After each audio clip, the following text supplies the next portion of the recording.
I'm Brittany. This is Merlin. Welcome to Gaywatch, where we watch and read gay things. Happy motherfucking Pride to everybody. Hello. Hi, I'm very caffeinated and I'm feeling super hyperverbal, so this is going to be a stream and a half. Hi, I have a new hat. I thought I would unveil it for Pride. I don't really know why. There's no real solid reason, but it just felt like the thing to do. Who can say why? So today we are finishing. Hello, the book is here somewhere. The book is over here. Yes, we are finishing Prince's Gambit, book 2 of the Captive Prince trilogy. But before we do, there's a couple of things that we have to have a chat about. One, we are doing a giveaway of book 1 of Captive Prince, rather aptly titled Captive Prince. We are doing that giveaway today. So during the break, I will take down everyone's names and then, basically throw them in a hat and then reveal who has won. So we get to do that today. And then also I had to write it down because I have stuff that I need to say to you and I'm deeply ADHD, so I'm not going to remember it all. You know what I said about hyperverbal? I wasn't kidding. So I'm late today because I had to finish the straight romance novel that I've been reading as part of the patrons only and members only and YouTube members only streams that have been happening. They've been reading warm-up streams, so that I can kind of get the juices flowing even more so than usual, but also hanging out and just clowning on the streets. That whole thing that I've mentioned before, I finished that book today and I learned 2 things about doing that. One, that given the block of time that I had it in, from like 2:15 to 3, takes forever to read a book when you only have that much amount of time twice a week. Takes for freaking ever to read a book. But the more important thing is that it was a lateral move in terms of getting me warmed up for reading streams, because what would happen in my brain is that I would get used to, for about half an hour, reading one author's writing style and then have to leap to a completely different author's writing style. So I still had this buffer period in trying to wrap my mouth around a specific author's way of doing things after having just done that in a previous stream. So basically, reading before the reading streams doesn't work the way I thought it would, at least. So what to do with a space for YouTube members and patrons that comes immediately before reading gay things? What to do? Well, this would be the good news. Also, happy Pride. This is all very well timed. I actually didn't time this announcement for right now, but here we are. Those streams now, so in streaming on Tuesdays and Thursdays from 2:15 right up until just a few minutes before hopping onto the main reading stream, is going to be a book chat. It will be the discussion place. It will be the place to go if, rather than having... We still talk about a lot of stuff on the streams. There's still that, obviously, and that's not going to change. The reading streams are not going to change, but we're going to have a space where we can talk more about what we had just read. That way it gets my brain up and running about whatever fictional world I am diving into, and it will refresh my poor ADHD brain. And it'll give us the opportunity to talk a little bit more about what we had read in the previous stream. So obviously, I am going to be letting you guys know exactly which chapters we'll be covering on any given book chat stream, so that we can all keep it straight in our heads. Listen, the straight jokes, all right? So that is what that new space will be for. I am deeply excited about it. It's such a no-brainer that it's kind of silly that I didn't just go straight there. So that will be a new thing that happens. The only bad news here is that I actually need to cancel Thursday's stream. So we're finishing Prince's Gambit today, and we are going right into the 3rd book, King's Rising. But that has been delayed until next Tuesday because I am currently upping my anxiety meds, and wouldn't you know it, one of the side effects of upping your anxiety meds is that you also up your anxiety. And I am still currently going through the side effect phase. It's supposed to go away, but so I am currently operating in a very high key anxious place at the moment. Right now, I'm having a real damn blast. I am perfectly fine right now. I am just terribly, terribly excited and also caffeinated. So everything's fine. This is great. The stream's going to be a banger, right?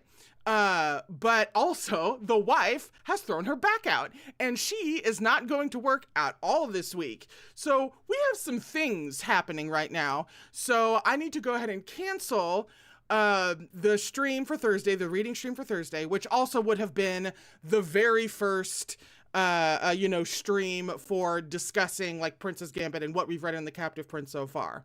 But we're just going to do that in a week instead of in a couple of days. It's all going to happen, and it's all going to be really gay, and it's all going to be a hell of a lot of fun. It's just not happening immediately. It's happening in a week because I need some extra time this week for things to sort themselves out. So, was that literally it? Was that all I had? Yes, it was. So,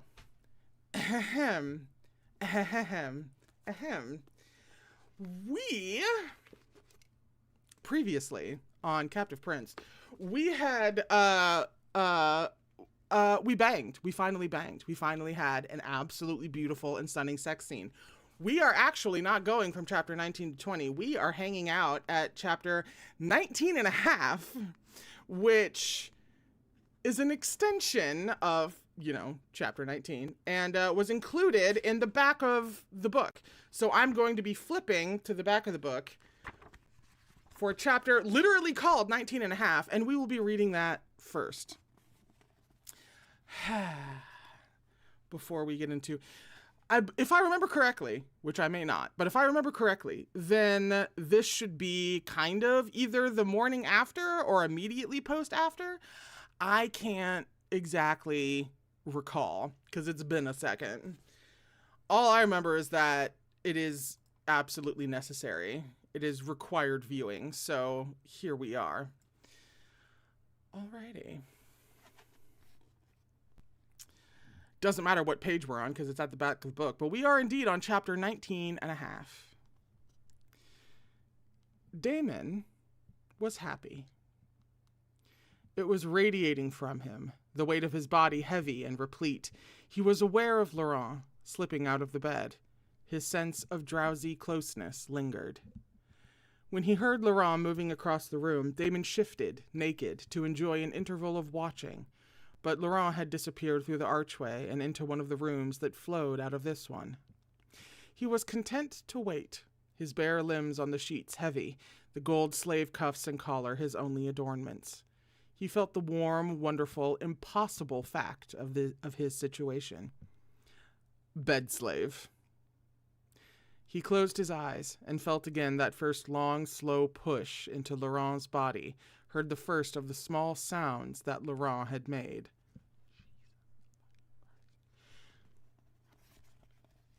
Because they were a nuisance, he pulled at the laces of his shirt, which had caught under him, then bunched it in his hands and used it, without thinking much, to wipe himself off. He tossed it from the bed.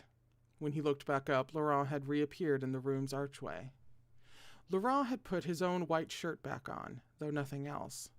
He must have scooped it up off the floor. Damon had a lovely half-memory of tugging it from Laurent's wrists where it had tangled. The shirt reached the top of his thighs. The fine white fabric suited him.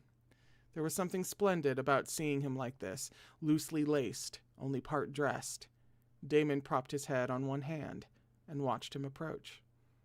"I brought you a towel, but I see you have improvised," said Laurent, pausing at the table to pour a cup of water, placing it on the low bench by the bed. "Come back to bed," said Damon. Said Laurent, and stopped. Damon had caught his hand, entwined long fingers into his own. Laurent looked along their arms. Damon was surprised at how it felt. New, each heartbeat his first, and Laurent reshaped before him. Fuck you, CSPK. Laurent had restored both his shirt and a flickering version of his usual standoffishness. But he had not laced himself back into his clothes, had not reappeared in his high-necked jacket and shiny boots as he might have done. He was here, hesitating, on the edge of uncertainty. Damon drew on Laurent's hand. Laurent half resisted the tug, and ended with one knee on the silk and a hand braced awkwardly by Damon's shoulder. Damon gazed up at him, at the gold of his hair, the fall of his shirt away from his body. Laurent's limbs were slightly stiff, more so when he shifted to get his balance, awkward, like he didn't know what to do. He had the manner of a proper young man who has been coaxed for the first time into boyish wrestling and finds himself pulled atop his opponent in the sawdust. The towel was clutched in his fist against the bed. "You take liberties." "Come back to bed, Your Highness." That earned him a long, cool look at close range. Damon felt bliss-drunk on his own daring. He glanced sideways at the towel. "Did you really bring that for me?" After a moment, "I thought to towel you down." The sweetness of it was startling. He realized with a little pulse of his heart that Laurent meant it. He was used to the ministrations of slaves, but it was an indulgence beyond any dream of decadence to have Laurent do this. His mouth quirked at the impossibility of it. "What?" "So this is what you're like in bed," said Damon. "Like?" said Laurent, stiffening. "Attentive," said Damon, charmed by the idea. "Elusive." He gazed up at Laurent. "I should be attending you," he said. "I took care of it," said Laurent, after a pause.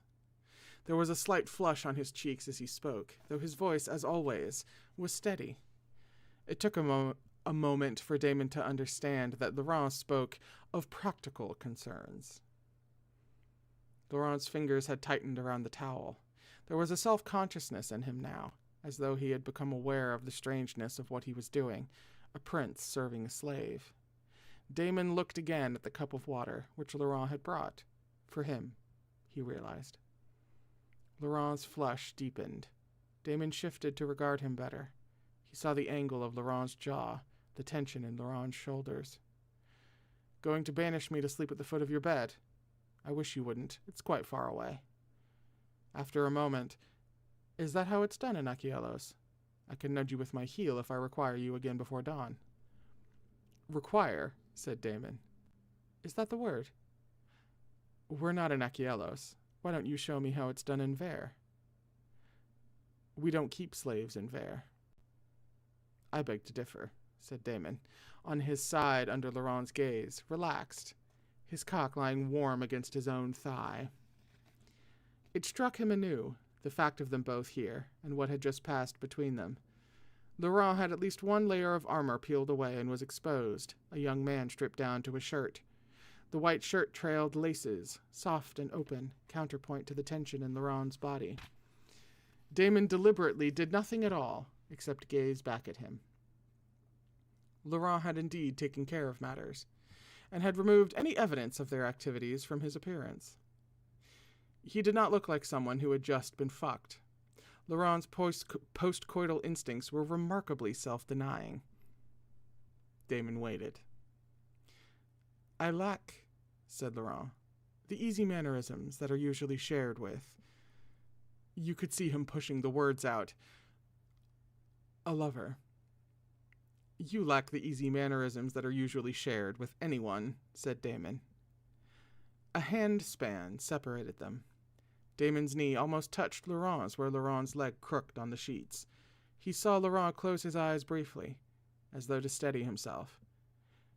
"You're not the way I thought, either." The admission was quiet. There was no sound in the room, just the shifting glow of the candle flame. "You thought of it?" "You kissed me," said Laurent, "on the battlements. I thought of it." Damon couldn't help the furrow of pleasure in his stomach. That was barely a kiss. "It went on for some time." "And you thought of it?"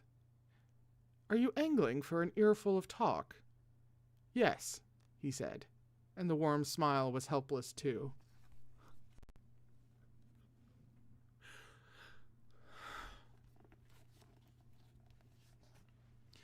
Laurent was silent as he fought an internal battle. Damon felt the quality of his stillness the moment when he pushed himself to speak. "You were different," said Laurent. It was all he said. The words seemed to come from a deep place in Laurent, eked out from some core of truthfulness. "Shall I put out the lights, Your Highness?" "Leave them burning." He felt the careful aspect of Laurent's motionlessness, the way that even his breathing was careful. "You can call me by my given name," said Laurent, "if you like." "Laurent," he said. He wanted to say it while sliding his fingers into Laurent's hair, tilting his head for the first brush of lips. The vulnerability of kissing had caused tension to ribbon through Laurent's body, a sweet, hot tangle. As now. Damon sat up alongside him. It had its effect, the shallowing of breath, though Damon made no move to touch him. He was larger and took up more space on the bed. "I'm not afraid of sex," said Laurent. "Then you can do as you like." And that was the crux of the matter. It was suddenly clear from the look in Laurent's eyes. It was Damon's turn to hold himself still. Laurent was looking at him as he had since he had returned to the bed, dark-eyed and on the cusp. Laurent said, "Don't touch me." He was expecting. He wasn't certain what he was expecting. The first hesitant brush of Laurent's fingers against his skin was a shock. There was an odd sense of inexperience in Laurent, as though the role was as new to him as it was to Damon, as though all of this was new to him, which made no sense. The touch on his biceps was tentative, exploratory, as though it was something new to be marked out, the span of it, the shape of the curved muscle. Laurent's gaze was traveling over his body, and he looked in the same way that he touched, as if Damon was new territory, unexplored, that he couldn't quite believe was under his command.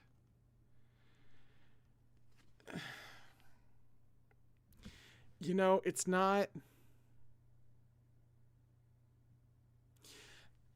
I'm going to make a note. We're going to talk about that when we're done with this scene.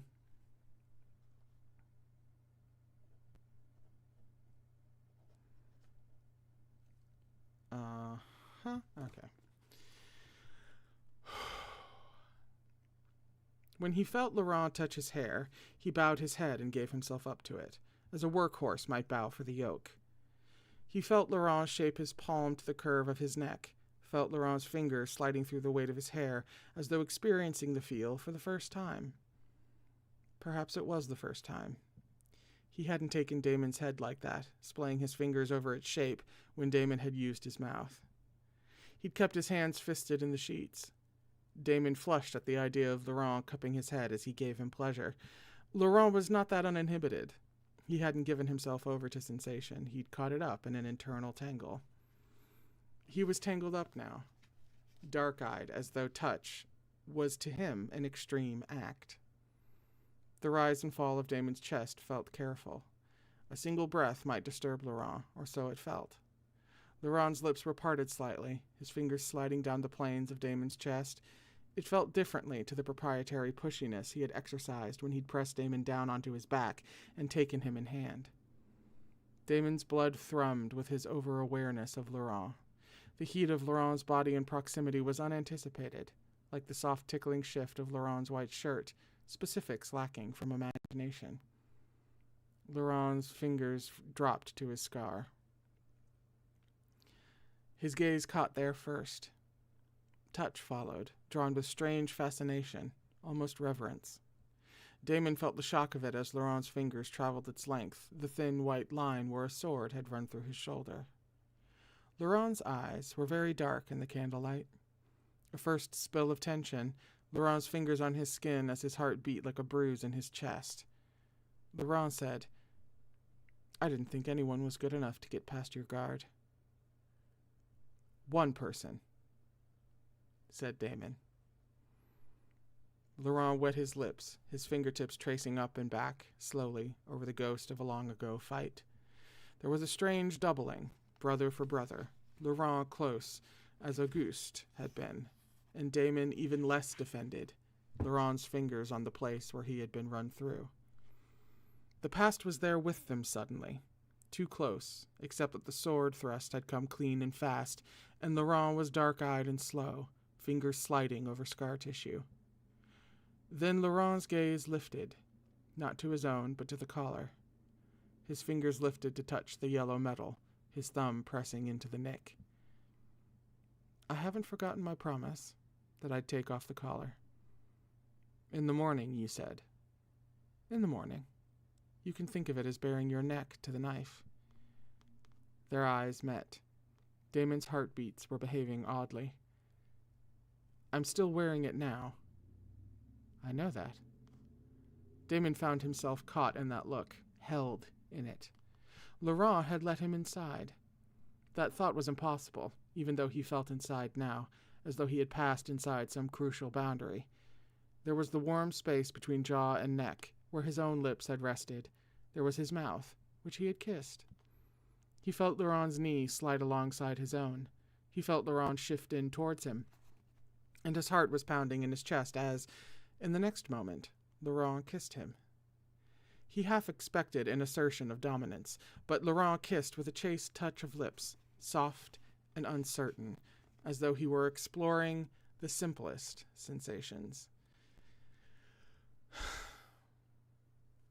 Damon fought to stay passive, his hands curling in the sheets, and simply let Laurent take his mouth. Laurent shifted over him. Damon felt the slide of Laurent's thigh, Laurent's knee in the bedding. The fabric of Laurent's white shirt brushed his erection. Laurent's breathing was shallow, as though he was out on a high ledge. Laurent's fingers brushed his abdomen, as if curious about the feel, and all the breath left Damon's body as Laurent's curiosity took him in a certain direction. His touch, once there, made its inevitable discovery. Overconfidence, said Laurent. It's not, to a purpose. I seem to recall otherwise. Damon was halfway to being pushed down onto his back, with Laurent kneeling in his lap. All that self-restraint, said Laurent. As Laurent leaned in, Damon unthinkingly lifted a hand to his hip to help balance him, and then he realized what he had done. He felt Laurent's awareness of it. His hand was singing with tension. On the boundary of what was permitted, Damon could feel the shallowness of Laurent's breathing, but Laurent didn't pull away. Instead, he inclined his head. Damon leaned in slowly, and, when Laurent didn't draw back, he pressed a single soft kiss to the column of Laurent's neck, and then another. His neck was warm, in the space between neck and shoulder, and the small hidden space under his jawline. Just the softest nosing. Laurent let out an unsteady breath. Damon felt the soft shifts and movements, and he realized the sensitivity of Laurent's too fine skin. The slower his touch, the more Laurent responded to it, silk heating beneath an insubstantial brush of lips. He did it slower. Laurent shuddered. He wanted to slide his hands up over Laurent's body. He wanted to see what would happen if this gentle attention were lavished on all of him, one part at a time, to see if he'd relax for each one, if he'd slowly begin to come apart, giving himself over to pleasure the way he hadn't quite allowed himself to do at any moment except perhaps the climax, coming with flushed cheeks under Damon's thrusts. He didn't dare move his hand. His entire world seemed to have slowed, to the delicate shuddering of breath, the skitter of Laurent's pulse, the flush of Laurent's face and throat. That feels good, said Laurent. Their chests brushed. He could hear Laurent's breath in his ear. His own arousal, pressed between their bodies, felt only the subtlest shifts as Laurent pressed unconsciously against him. Damon's other hand came up to rest on Laurent's other hip, to feel the movement without guiding it. Laurent had forgotten himself enough to start moving against him. There was not even anything practiced about it, just a close-eyed seeking after pleasure. It was a shock to realize in the slight tremors, the flickering of breath, that Laurent was close, and how close he was, that he could come from being kissed, and this slow back and forth. Damon felt the slow slide of it, sparks of pleasure like sparks struck from flint. Laurent's eyes were half closed. Damon could never have reached his own peak like this, but the slower Damon kissed him as they moved together, the more it seemed to take Laurent apart. Maybe Laurent had always been this sensitive to tenderness. A first small sound escaped him. His cheeks were flushed and his lips parted. His head turned slightly to one side, a small tumult in the normally cool, calm expression. "That's it," Damon wanted to coax, and did not know if the words would be condescending. His own body was growing closer than he would have believed possible from the feel of Laurent against him, and then it was even hazier, his hand drawing slowly up Laurent's side under his shirt, Laurent's fingers biting into his shoulders. He saw it on Laurent's face as his body began to tremble and surrender up its defenses. Yes, thought Damon, and it was happening. Laurent was giving of himself. He felt the jerk against him, Laurent's eyes opening almost in surprise, as his internal resistances dissolved into release. They were tangled together, Damon on his back in the sheets, where Laurent, in the last driving moments, had pushed him. Damon was smiling helplessly. That was adequate. "You've been waiting to say that." The words were only a little blurred. "Let me," rolling him over and toweling him down, softly. Out of delight that he could, he leaned in and pressed a single kiss to Laurent's shoulder. He felt uncertainty flicker faintly in Laurent again, though not strongly enough to surface. It settled, and Laurent didn't pull away. Damon lay in a contented sprawl beside him, the toweling done. "You can," said Laurent, after a moment, meaning something else entirely. "You're half asleep." "Not quite." "We have all night," said Damon, though it was not long now. "We have until morning." He felt the lean shape of Laurent beside him on the bed. The light was dim with guttering candles. "Order me to stay," he wanted to say, and couldn't. Laurent was 20 years old, and the prince of a rival country, and even if their nations had been friends, it would have been impossible. "Until morning," said Laurent. After a moment, he felt Laurent's fingers lift and come to rest on his arm, curling there slightly.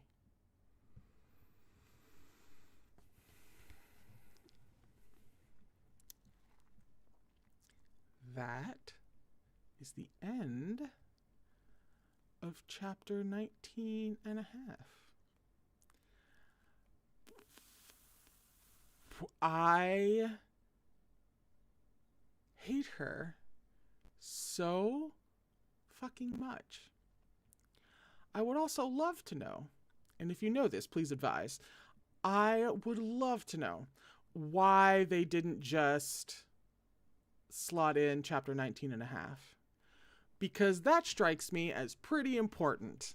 That is actually very important for their development as a pair and Laurent's development, obviously.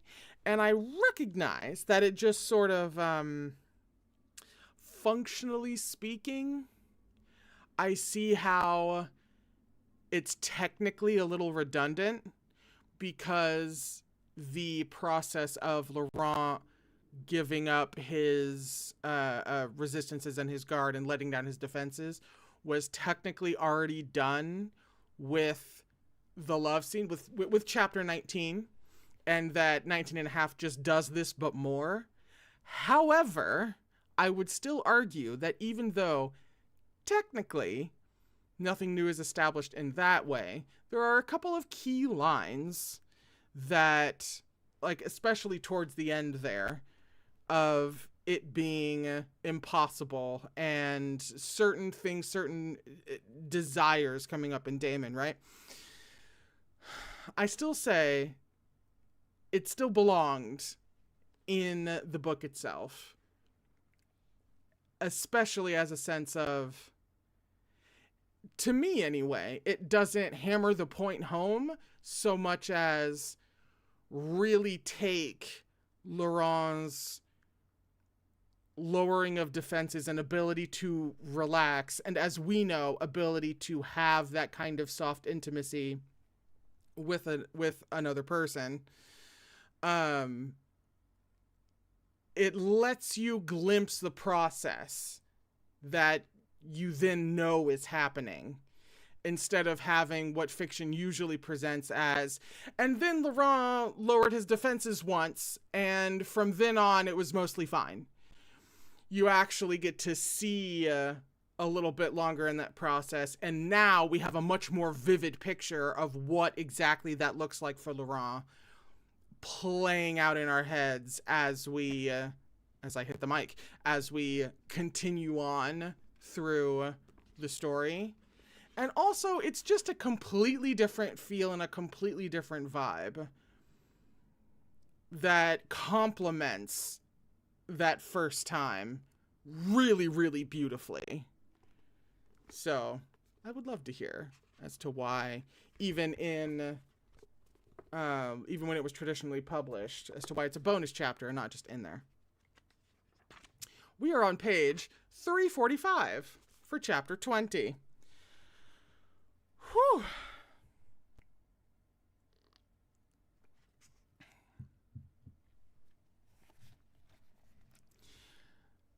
Every now and again, Laurent shifted against him without waking. Damon lay in the warmth beside him and felt the soft golden hair against his neck, the slight weight of Laurent in the places where their bodies touched. Outside, the shift on the battlements was changing and servants were up, tending fires and stirring pots. Outside, the day was beginning, and all the things related to the day, sentries and hostlers and men rising and arming themselves to fight. He could hear the distant shout of a hail in some courtyard. Closer to, the sound of a door slamming. Just a little longer, he thought, and it might have been a mundane wish to drowse in bed except for the ache in his chest. He felt the passing of time like a growing pressure. He was aware of each moment because it was one fewer that he had left. Sleeping beside Damon, there was a newly physical aspect revealed in Laurent. The taut waist, the upper body musculature of a swordsman, the exposed angle of his Adam's apple. Laurent looked like what he was, a young man. When laced into his clothing, Laurent's dangerous grace lent him an almost androgynous quality, or perhaps it was more accurate to say that it was rare to associate Laurent with a physical body at all. You were always dealing with a mind. Even when fighting in battle, driving his horse to some impossible feat, the body was under the control of the mind. Damon knew his body now. He knew the surprise that a gentle attention could draw from him. He knew his lazy, dangerous assurance, his hesitancies, his sweet, tender hesitancies. He knew the way that he made love, a combination of explicit knowledge and almost shy reticence is. Woo. Stirring drowsily, Laurent shifted a fraction closer and made a soft, unthinking sound of pleasure that Damon was going to remember for the rest of his life.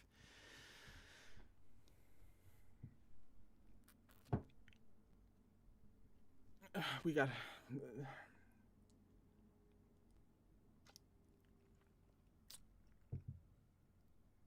casual lines that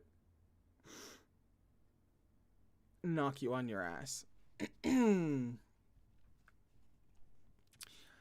then Laurent was blinking sleepily, and Damon was watching Laurent grow aware of his surroundings and come awake in his arms.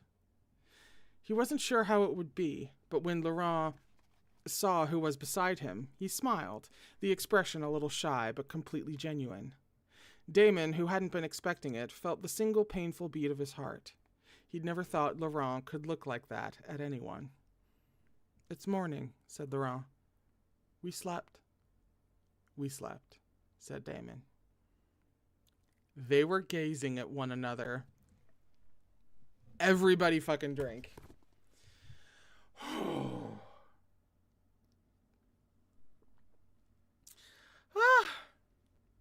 Oh, I forgot to mention, since we're taking a moment to drink, I forgot to mention the thing that I had written down in the middle of the previous scene. It's like a double edge of awful when picking up on all the subtext of what's really kind of going on, or what's fully going on with Laurent in the intimate scenes, right? The very specific detail that always like really makes me sick a little bit, you know, and the way that it's laced throughout the whole experience is really beautifully done. But what really fucking gets me are the indications that Laurent's previous experience was more about being put to use than any real consideration for Laurent's experience. And the double-edged aspect of that is that you wouldn't necessarily want Laurent's previous experience to have been more conscientious, because the previous experience shouldn't be happening at all.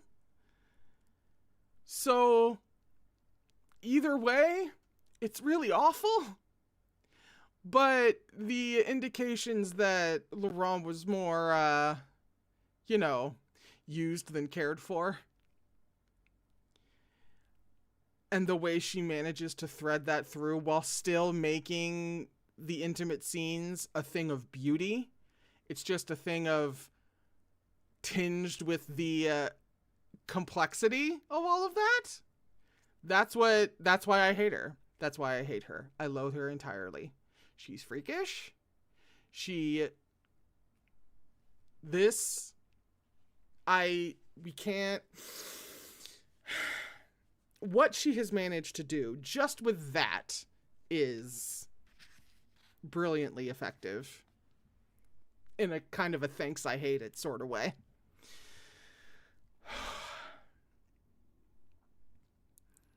Where even? Oh yes, they were gazing at one another, of course. He held himself still as Laurent reached out and touched the plane of his chest. Despite the rising sun, they were kissing. Slow, fantastic kisses, the wonderful drift of hands, their legs tangled together. He ignored the feeling inside him and closed his eyes. Your inclination appears to be much as it was last night. Damon found himself saying, "You talk the same in bed," and the words came out sounding like he felt helplessly charmed. Can you think of a better way of putting it? I want you, said Damon. You've had me, said Laurent. Twice. I can feel the sensation of it. Laurent shifted, just so. Damon buried his face in Laurent's neck and groaned, and there was laughter too, and something akin to happiness that hurt as it pushed at the inside of his chest. Stop it. You will not be able to walk, said Damon. I'd welcome the chance to walk, said Laurent. I have to ride a horse. Is it... I wouldn't. I like the way it feels, said Laurent. I like the way it felt. You're a generous, giving lover, and I feel... Laurent broke off and gave a shaky laugh at his own words. I feel like the Vaskian tribe, in the body of one person. I suppose it is often like this. No, said Damon. No, it's... And he doesn't say this part. It's never like this. The idea that Laurent might find this with someone else hurt him. Does that betray my inexperience? You know my reputation, once every 10 years. I can't, said Damon. I can't have this for just one night. One night and one morning, said Laurent. And this time it was Damon who found himself pushed down onto the bed. That's a scene break. Where's chapter 20 and a half is my question. Excuse?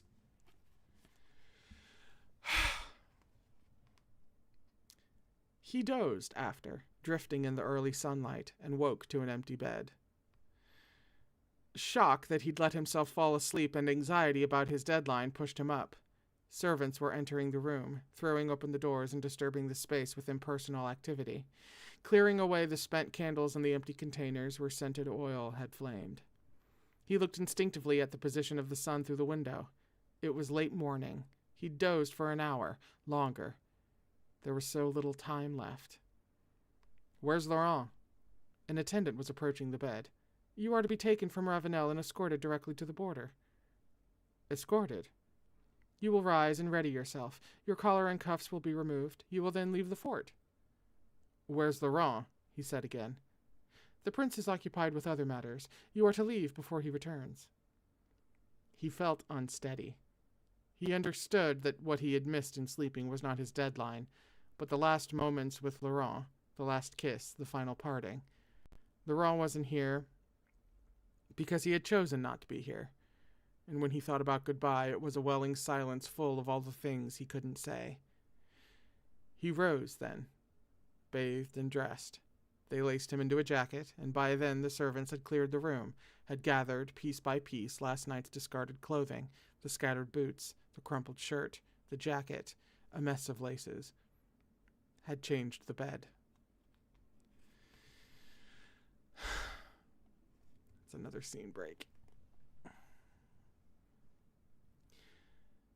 To take off the collar... Oh, shit. Wait, hang on. It is 4? Well, that's true, but we've already... We started late, so we haven't been reading for a full hour. Hang on. Let me do some page math.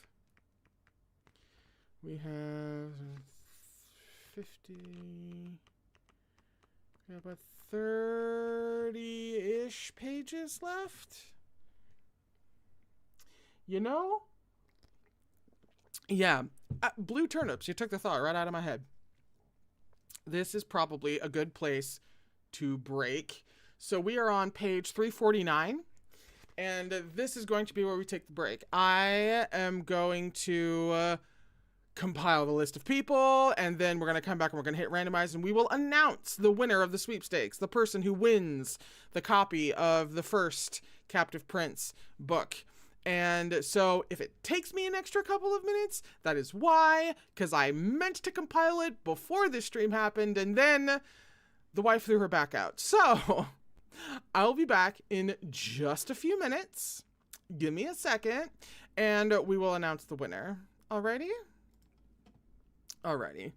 Back in a minute.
And we're back.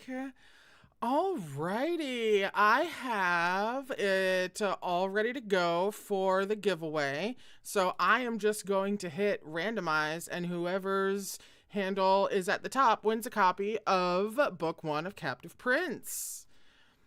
And the winner is, Red IE7ZO is the winner of Book 1 of Captive Prince. You can find me on Bluesky, you can find me on Tumblr, you can find me on Patreon. Depending if you are a patron. Actually, even if you're not a patron, you can still message me. Like, of course you can. They let you do that. So wherever you want to drop me a line, it is Gaywatch on the Tumblr. It is Gaywatch on Bluesky as well, and then it's Brittany Diamond on the Patreon if you're not a patron and you have no idea how to find me. Red IE7ZO is the winner. Congratulations. I wonder if you're in California. The previous two winners of giveaways were in California. So I'm wondering if we're going to keep up the streak of Californian winners somehow. Congratulations. I'm very happy you won it. Drop me a line and we'll get all the information exchanged and I will get that in the mail to you. And now, also, before we pick back up where we left off, which was towards the bottom of page 349, I forgot to mention that, obviously not this Thursday, because there is no stream in a couple of days, but next Thursday, June 12th, is my birthday. And I thought, because it just so happened to land on a Thursday this year, that was terribly convenient. And so we're still streaming on my birthday. I'm not taking my vacation for basically, my birthday until the week after my birthday, because I wanted to have a stream with you guys. So there, at some point in time, the actual schedule of my birthday has yet to be figured out. However, there will be a birthday personal Q&A stream. If you guys want to come and hang out and ask me all kinds of anything questions about kind of anything, it's really just to hang out and a chat for a personal Q&A. If there's anything that you've been curious about, or I've mentioned something about my life that you want to ask about, you want to talk about, I am bisexual. If you want to talk about sexuality, the wife, I am married to a demisexual. And so if you have any kind of, it's Pride Month and it's open book day for my birthday this year. So that is what is happening. Specific times will, be announced and such, but we're having a birthday stream this year. And I forgot to tell you guys about that at the start of the stream. So here we are now. Alrighty. Also, yes, I have seen that you've literally named him Capybara.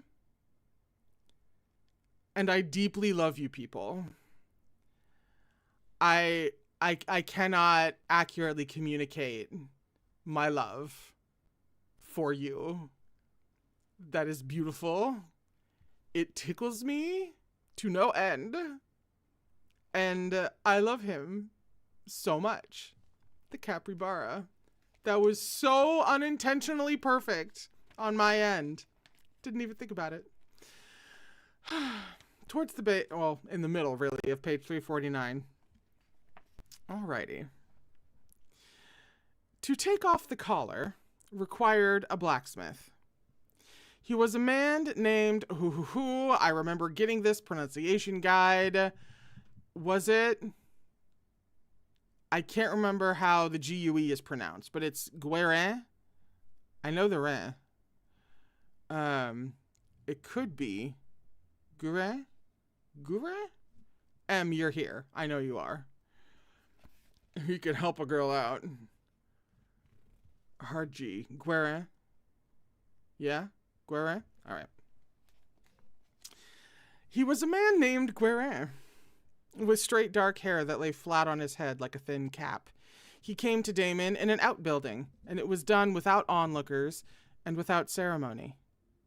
It was a dusty building with a stone bench and a scattering of blacksmith's tools brought in from the forge. He looked around at the small room and told himself there was nothing lacking. If he'd left in secret as he had planned, it would have been done just like this, unobserved, by a blacksmith across the border.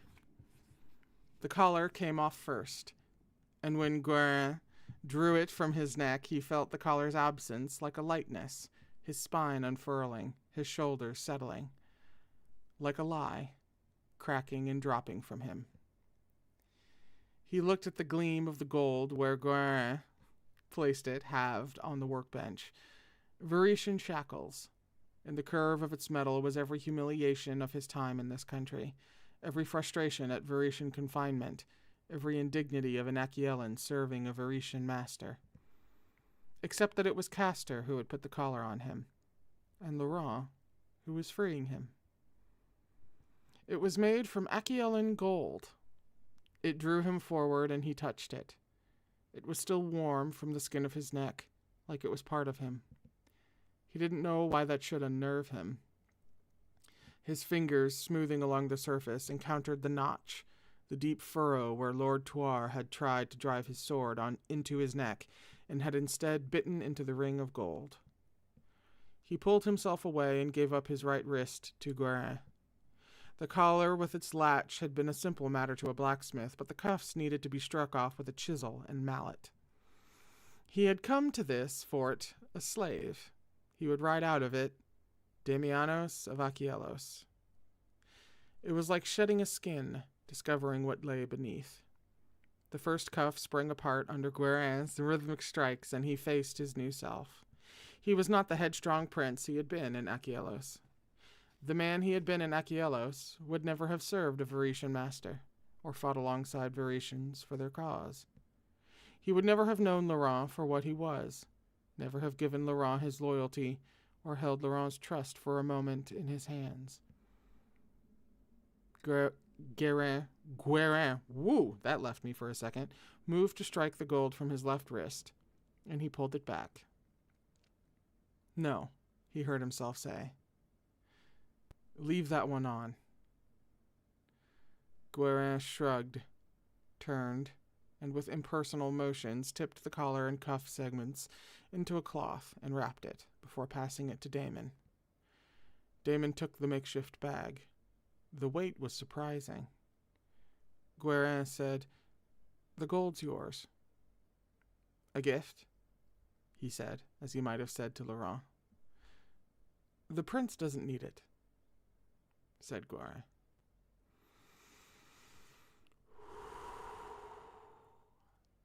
A scene break. His escort arrived. It was 6 men, and one of them, already mounted, was Jord, who looked him right in the eye and said, "You kept your word." His horse was being led forward, not only a riding horse, but a pack horse, a sword, clothing, supplies. "Is there something you want?" Laurent had asked him once. He wondered what ornate Varetian parting gift might lurk in those packs, and knew instinctively that there was none. He had maintained from the beginning that he had wanted only his freedom, and that was exactly what he had been given. "I always meant to leave," he said. He swung up into the saddle. His eyes passed around the fort's large courtyard, from the great gates to the dais with its wide, shallow steps. He remembered their first arrival, the stony reception of Lord Tuar, the feeling of standing inside a Varetian fort for the first time. He saw the gatesmen at their post, a soldier going about his duty. He felt Jord draw up beside him. "He's gone for a ride," said Jord. It was his habit in the palace, too, when he needed to clear his head. Not the type for goodbyes. "No," said Damon. He made to ride out, but Jord put a hand on his reins. "Wait," said Jord. "I wanted to say thank you for standing up for Aymeric." "I didn't do it for Aymeric," said Damon. Jord nodded, and then he said, "When the men heard you were leaving, we wanted to see you off." He said, "There's time." He gave a wave of his hand, and men were coming into the fort's enormous courtyard, the prince's men, and under the ever-rising sun they were forming up in front of the dais. Damon looked out over the immaculate lines and let out a breath that was something like surprise, and something like the feeling in his chest. Every strap was polished, every piece of armor gleamed. He let his eyes pass over each of their faces, and then looked out at the wider courtyard, where men and women of the fort were gathering curiously. Laurent wasn't here, and he let that fact sink into his bones. The Tsar stepped forward and said, "Captain, it was an honor to serve with you." It was an honor to serve with you. Those words echoed in his mind. "No," he said. "The honor was mine." And then there was a burst of activity from the lower gate, and a rider came into the courtyard. It was Laurent. He was not here in a last-minute change of heart. Damon only had to look at Laurent to know that he had intended to stay away until Damon was gone, and was not pleased to have been forced to return early. He was dressed in riding leathers. The leathers were winched as tight as the rising gate, not a single strap out of place even after a long ride. He sat straight-backed. His horse, neck curved under a taut rein, was still blowing air through its nostrils from the ride. He tossed Damon a single cool look from across the courtyard before driving his horse on. And then Damon saw why he was here. He heard the activity on the battlements first, the shouts that went up along the lines, and then from horseback he saw the banner waving its signal. These were his own alerts, and he knew what was coming even as Laurent lifted his hand and gave a signal of his own, acceding to the request for entry. The enormous machinery of the gate started to turn, cogs grinding and dark screeching wood with interlocking teeth brought to life with winches and straining human muscle. Accompanying it was the cry, "Open the gates!" Laurent didn't dismount, but wheeled his horse at the base of the dais to face what was coming. They swept into the courtyard in a surge of red. The banners were red, the livery was red, the pennants, the bright work, the armor was gold and white and red. The blare of the horns was like the sounding of trumpets, and into Ravenel, in full panoply, came the emissaries of the Regency. The gathered soldiers parted for them, and a space opened up between Laurent and his uncle's men, so that they faced one another along a widening corridor of empty flagstones, with onlookers either side. A hush fell. Damon's own horse shifted, then was still. On the faces of Laurent's men was the hostility that the Regency had always engendered, now magnified. On the faces of the inhabitants of the fort the reactions were more varied: surprise, careful neutrality, devouring curiosity. There were 25 regent's men, a herald and 24 soldiers. Laurent, opposing them on horseback, was alone. He would have seen the arriving party outside. He had most likely outridden them in returning to the fort, and he had chosen to meet them like this, a young man on horseback, rather than standing at the top of those steps, an aristocrat in command of his fort.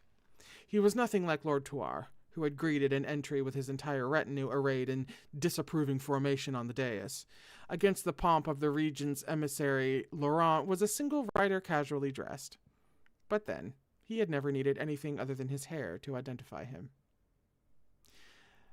"The King of Vere sends a message," said the herald. His voice, trained to carry, could be heard the full length of the courtyard by each of the gathered men and women. He spoke. "The pretender prince is in traitorous conspiracy with Achielos, wherefore he was given over Varetian villages to slaughter and has killed Varetian border lords. He is therefore summarily expelled from the succession and charged with the crime of treason against his own people. Any authority he has hitherto claimed over the lands of Vere or the protectorate of Aquitar is now void. The reward for his delivery to justice is generous and will be administered as swiftly as the punishment against any man who shelters him. So says the king." There was silence in the courtyard. No one spoke. "But there is no king," said Laurent, "in Vere." His voice carried too. "The king my father is dead." He said, "Speak the name of the man who profanes his title." "The king," said the herald, "your uncle." "My uncle insults his family. He uses a title that belonged to my father, that should have passed to my brother, and that runs now in my blood. Do you think I will let this insult stand?" The herald spoke again by rote. "The king is a man of honor. He offers you one chance for honest battle. If your brother's blood is truly in your veins, you will meet him on the field at Charcy 3 days hence. There you may try to prevail with your patron troops against good Varetian men. Fight him I will, but not at the time and place of his choosing." "And is that your final answer?" "It is." "In that case, there is a personal message from uncle to nephew." I don't remember what this is, but my stomach just dropped out of my ass. The herald nodded to the soldier at his left, who unhooked from his saddle a grimy, blood-stained cloth bag. Damon felt a sickening lurch of his stomach as the soldier held the blood-stained bag aloft. And the herald said,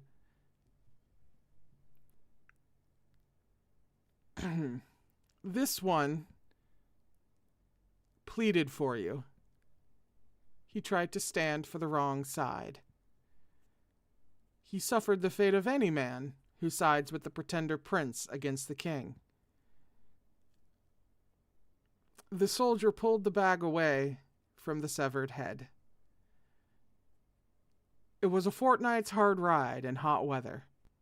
The skin had lost all the freshness that youth had once lent it. The blue eyes, always his best feature, were gone.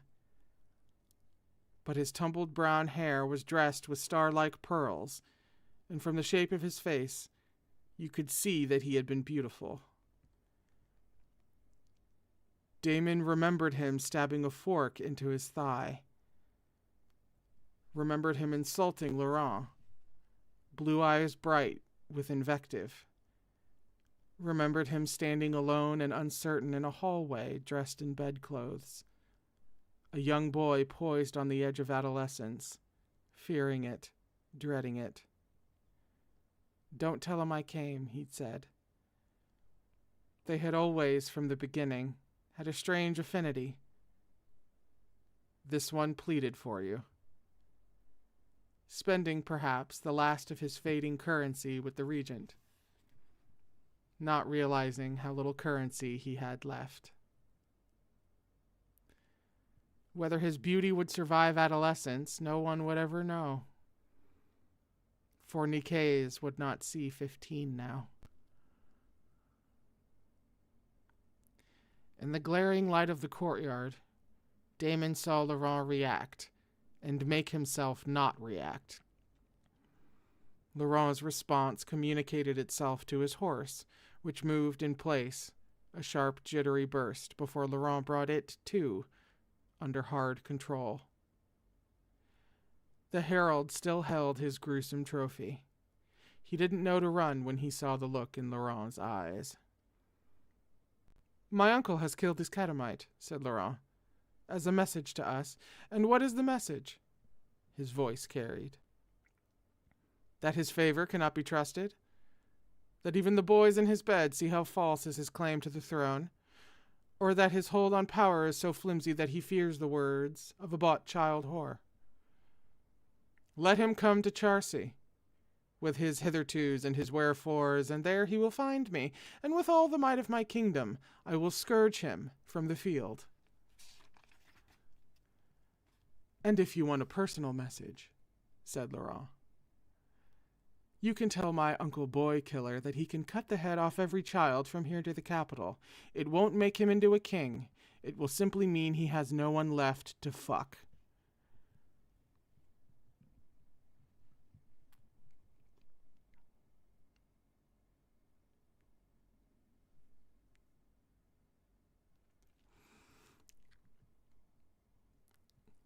Laurent wheeled his horse, and Damon was there, facing him, as the regent's emissaries, dismissed, moved out, and men and women in the courtyard milled, agog with the shock of what they had seen and heard. For a moment they faced each other, and the look Laurent gave him was ice cold, so that if he had been on foot he might have taken a step back. He saw Laurent's hands hard on the reins, as though white-knuckled under the gloves. His chest felt tight. "You've outstayed your welcome," said Laurent. "Don't do this. If you ride to meet your uncle unprepared, you will lose everything you fought for." "But I won't be unprepared. Pretty little Aymeric is going to give up everything he knows, and when I've wrung every last word out of him, maybe I'll send what's left to my uncle." Damon opened his mouth to speak, but Laurent cut him off in a whiplash order to Damon's escort. "I told you to get him out of here." And he put his heels in his horse and drove it past Damon's, up the steps to the dais, where he dismounted in one fluid motion and headed in the direction of Aymeric's rooms. Damon found himself facing Jord. He didn't need to look up to see the position of the sun. "I'm going to stop him," said Damon. "What are you going to do?" "It's noon," said Jord. The words sounded harsh, like they hurt his throat. "He needs me," said Damon. "I don't care if you tell the world." And he rode his horse past Jord onto the dais. Dismounting as Laurent had done, he tossed his reins to a nearby soldier and followed Laurent into the fort, taking the stairs up to the second level 2 at a time. Amaric's guard stepped back for him without question, and the door was already open. He brought up short after a single step inside. The rooms, of course, were beautiful. Amaric wasn't a soldier, he was an aristocrat. He was the fourth son of one of the most powerful Varetian border lords, and his rooms matched his station. There was a bed and a lounging couch, patterned tiles, and a high arched window, with a second seat cut into it, tumbled with cushions. There was a table on the far side of the room, and Amaric had been given food, wine, paper, and ink. He had even been given a change of clothing. It was a careful arrangement. Where he sat at the table, he no longer wore the dirt-streaked undershirt he'd worn under his armor. He was dressed like a courtier. He had bathed. His hair looked clean. Laurent stood still 2 steps from him, all the lines of his body rigid. Damon pushed himself forward until he stood alongside Laurent. With half his mind, he noticed little things. The broken pane of glass in the bottom left-hand corner of the window. Last night's meat uneaten on the plate. The bed not slept in. In the tower, Laurent had struck Amaric across the right side of his face, but the right side of his face was hidden by his pose, his tousled head resting on his arm, so that all that Damon saw was intact. There was no swollen eye or grazed cheek or blurred mouth, just the unmarred line of Amaric's profile, and a shard of glass from the broken window lying by his outflung hand. Blood had soaked into his sleeve, had pooled out over the table and the tiled floor, but it was old. He had been like this for hours, long enough for the blood to darken, for his movements to cease, for a stillness to invade the room until it was as still as Laurent, staring at him with sightless eyes. He'd been writing. The paper was not far from the curl of his fingertips, and Damon could see the 3 words he'd written. That he had neat handwriting shouldn't have been a surprise. He had always striven to perform his duties well. On the march, he had worn himself into the ground trying to keep up with stronger men. A 4th son, thought Damon, waiting for someone to notice him. When he wasn't trying to please, he was baiting authority, as though negative attention could substitute for the approval that he sought, that he had been given once by Laurent's uncle. "I'm sorry, Jord." They were the last words anyone would have from him. He had killed himself.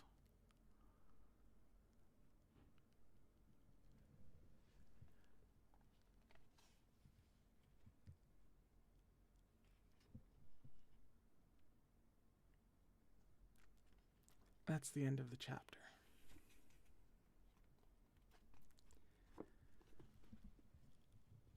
The way I forgot both of those deaths.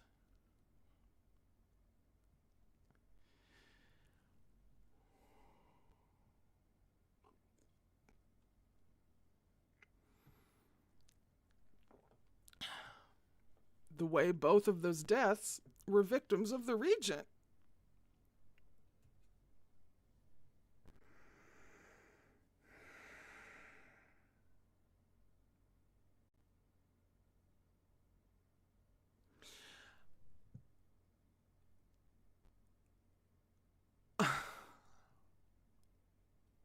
And now Jord has to find out.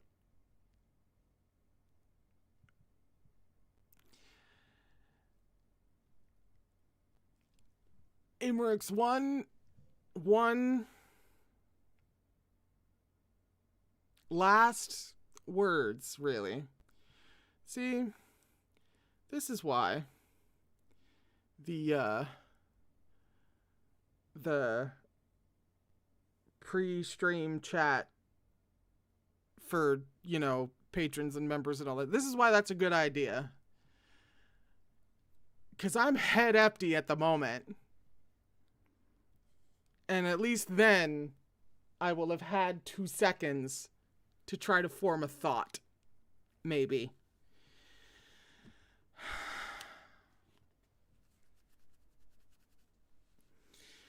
That's not even the end of the book. I don't know what the actual last moments is. I don't remember.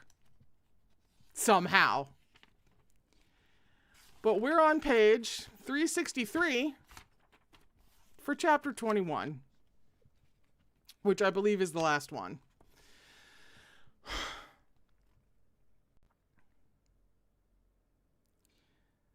The room where Aymeric lay was quiet. He had been taken from his suite to a smaller cell and laid out on stone, his body covered by fine linen. 19, thought Damon, and quiet. Outside, Ravenel was preparing for war.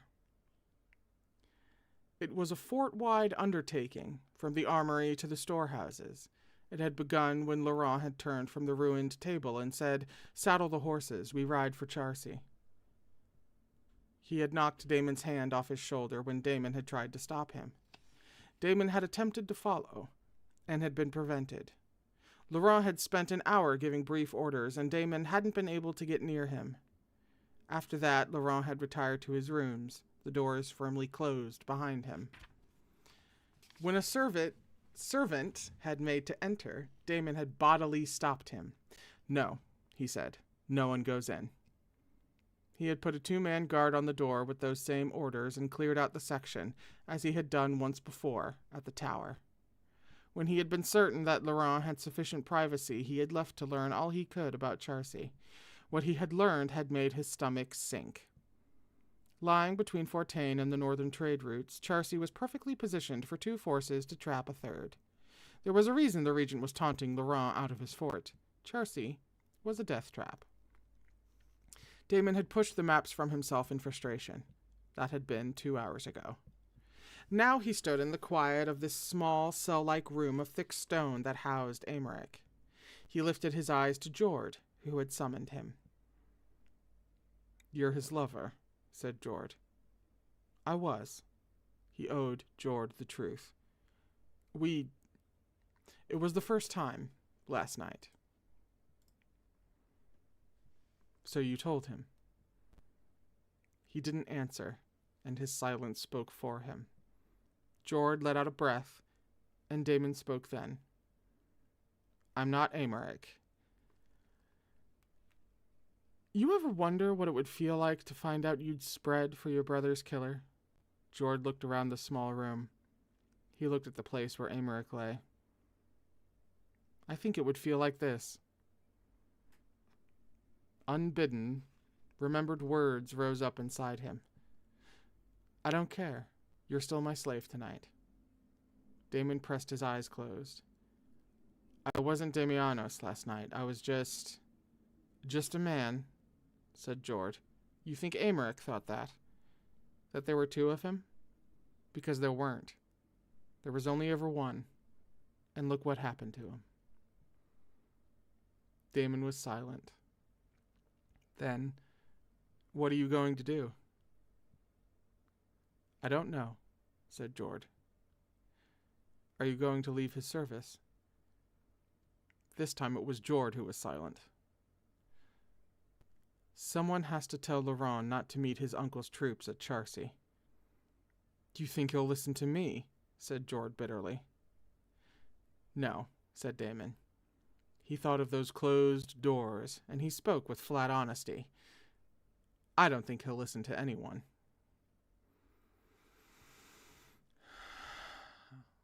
That's a scene break.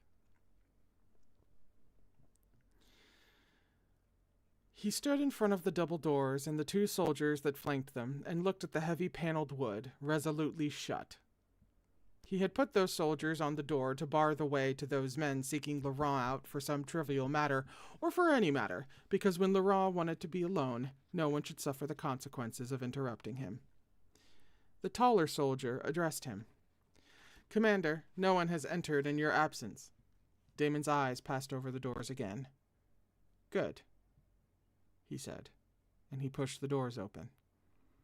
Inside, the rooms were as he remembered them, remade and reordered, and even the table was replenished, with platters of fruit and pitchers of water and of wine. When the doors closed behind Damon, the faint sounds of the preparations in the courtyard could still be heard. He stopped, halfway into the room. Laurent had changed out of riding leathers and had returned to the severe formality of his prince's garments, hard-laced into his clothing from neck to toe-tip. He stood at the window, one hand on the stone of the wall, fingers curled as though he held something in his fist. His gaze was fixed on the activity in the courtyard, where the fort was preparing for war on his orders. He spoke without turning. "Come to say goodbye," said Laurent. There was a pause, in which Laurent turned. Damon looked at him. "I'm sorry. I know what Nicaise meant to you." "He was my uncle's whore," said Laurent. "He was more than that. You thought of him as a brother," said Laurent. "But I do not have terribly good luck with those. I hope you are not here for a mawkish display of sentiment. I will throw you out."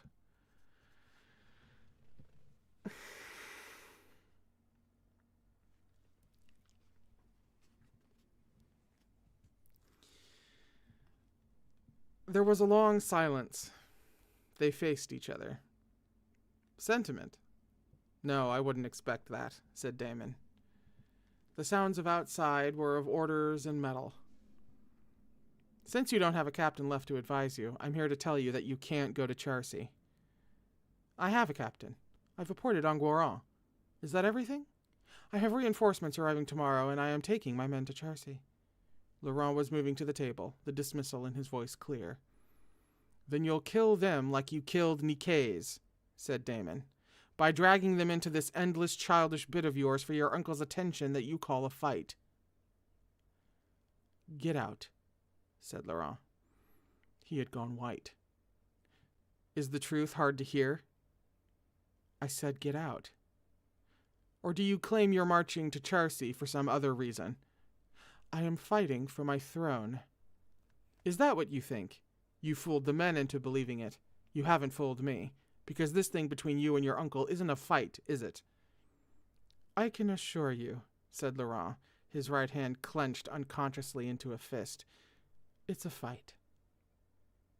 "In a fight, you try to beat your opponent. You don't scurry to do what he wants. This is about more than Charcy. You've never made a single move of your own against your uncle. You let him set the field. You let him make the rules. You play his games like you want to show him you can, like you're trying to impress him. Is that it?" Damon moved in further. "You need to beat him at his own game? You want him to see you do it? At the expense of your position and the lives of your men? Are you that desperate for his attention?" He let his eyes rake up and down Laurent's form. "Well, you have it. Congratulations. You must have loved it that he was obsessed enough with you that he killed his own boy to get at you. You win." Laurent took a step back, an almost swaying motion of a man in the grip of nausea. He stared at Damon, his face hollowed. "You don't know anything," Laurent said then, in a cold, terrible voice. "You don't know anything about me, or my uncle. You're so blind, you can't see what's right in front of you." Laurent's sudden laugh was low and mocking. "You want me? You're my slave." He felt himself flush. "That's not going to work." "You're nothing," said Laurent, "but a crawling disappointment who let a king's bastard throw him in chains because he couldn't keep his mistress happy in bed." "That's not," he said, "going to work." "You want to hear the truth about my uncle? I'll tell you," said Laurent, a new light in his eyes. "I'll tell you what you couldn't stop, what you were too blind to see. You were in chains while Castor was cutting down your royal family. Castor and my uncle." He heard it, and he knew not to engage. He knew, and a part of him was aching at what Laurent was doing, even as he heard himself say, "What does your uncle have to do with—" "Where do you think Castor got the military support to hold back his brother's faction? Why do you think the Venetian ambassador arrived with treaty in hand right after Castor took the throne?" He tried to take a breath. He heard himself say, "No." "Did you think Theomedes died from natural sickness? All those visits from physicians that only made him sicker?" "No," said Damon. There was a pounding in his head, and then he felt it in his body. It was impossible for flesh to contain the shaking force of it. And Laurent was still talking. You didn't guess it was Castor? You poor dumb brute. Castor killed the king, then took the city with my uncle's troops, and all my uncle had to do was sit back and watch it happen. He thought of his father, in a sick bed ringed with physicians, his eyes and cheeks hollowed out, and the room thick with the smell of tallow and of death. He remembered his sense of powerlessness, watching his father slip away, and Castor, so solicitous, kneeling by his father's side. Did you know about this? No, said Laurent. Everyone knows. I was glad. I just wish I could have seen it happen. I wish I could have seen Damianos when Castor's higher swords came for him. I would have laughed in his face. His father got exactly what he deserved, to die like the animal he was, and there was nothing any of them could do to stop it happening. Then again, said Laurent, maybe if Theomedes had kept his cock in his wife instead of sticking it in his mistress. That was the last thing he said, because Damon hit him. He drove his fist into Laurent's jaw with all the force of his weight behind it. Knuckles impacted on flesh and bone, and Laurent's head snapped sideways even as he hit the table behind him hard, sending its contents scattering. Metallic platters crashed against tile, a mess of spilt wine and strewn food. Laurent clutched the table with the arm that he'd flung out instinctively to stop his fall. One moment, please.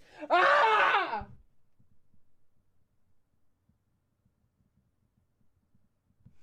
I remember precisely none of this.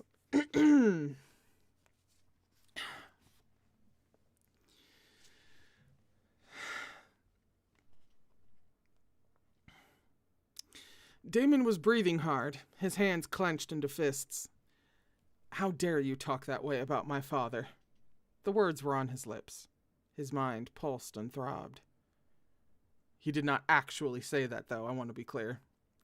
Laurent pushed himself up and gave Damon a look glittering with triumph, even as he dragged the back of his right hand across his mouth, where his lips were smeared with blood. And then Damon saw what else lay among the overturned platters that littered the floor. It was bright against the tiles, like a scattering of stars. It was what Laurent had been holding in his right hand when Damon entered.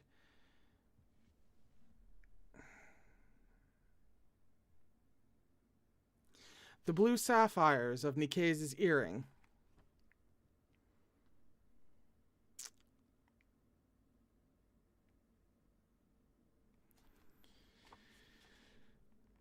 The doors behind him opened, and Damon knew without turning around that the sound had summoned the soldiers into the room. He didn't take his eyes off Laurent. "Arrest me," said Damon. "I have raised hands to the prince." The soldiers hesitated. It was the just response to his actions, but he was, or had been, their captain. He had to say again, "Do it." The darker-haired soldier stepped forward and Damon felt the grip take him. Laurent set his jaw. "No," said Laurent. And then, "It was provoked." Another hesitation. It was clear that the two soldiers did not know what to make of what they had walked into. The air of violence was heavy in the room, where their prince stood in front of a ruined table, with blood welling from his lip. "I said let him go." It was a direct order from their prince, and this time it was obeyed. Damon felt the hands release him. Laurent's gaze followed the soldiers out as they bowed, then left, the doors closing behind them. Then Laurent transferred his gaze to Damon. "Now get out," Laurent said. Damon pressed his eyes closed briefly. He felt raw with thoughts of his father. Laurent's words pushed at the inside of his eyelids. "No," he said, "you can't go to Charcy. I need to convince you of that." Laurent's laugh was a strange, breathless sound. "Didn't you hear anything that I just said to you?" "Yes," said Damon. "You tried to hurt me, and you have. I wish you would see that what you have just done to me is what your uncle is doing to you." He saw Laurent receive that like a man at the very ends of his endurance being given another hit. "Why?" said Laurent. Do you always—" He stopped himself. The rise and fall of his chest was shallow. "I came with you to stop a war," said Damon. "I came because you were the only thing standing between Achilleos and your uncle. It's you who've lost sight of that. You need to fight your uncle on your own terms, not on his. I can't. It was a raw admission. I can't think. The words were torn out of him. Wide-eyed in the silence, Laurent said them again in a different voice, his blue eyes dark with the exposure of the truth. I can't think. I know, said Damon. He said it softly. There was more than one admission in Laurent's words. He knew that, too. He knelt and scooped up the glimmer of Nicaise' earring from the floor. It had been a delicate thing, and well made, a handful of sapphires. Rising, he set it down on the table. After a time, he moved back from the place where Laurent leant, fingers curled around the table edge. He drew a breath, made to take another step back. Don't go, said Laurent quietly. I'm just clearing my head. I already told my escort I wouldn't need them until morning, said Damon. And there was another awful silence, as Damon realized what Laurent was asking him. No, I don't mean forever, just... Laurent broke off. 3 days. Laurent said it as though producing from the depths the answer to a painstakingly weighed question. I can do this alone. I know I can. It's only that right now I can't seem to think, and I can't trust anyone else to stand up to me when I'm like this. If you could give me 3 days, He forcibly cut himself off. I'll stay, said Damon. You know I'll stay for as long as you don't, said Laurent. Don't lie to me. Not you.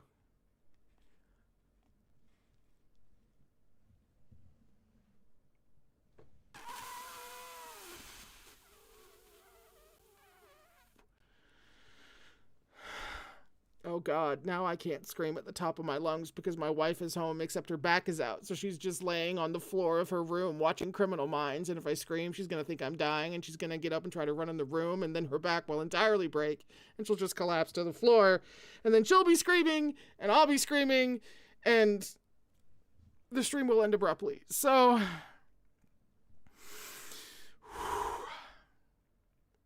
I'll stay, said Damon. 3 days. After that, I ride south.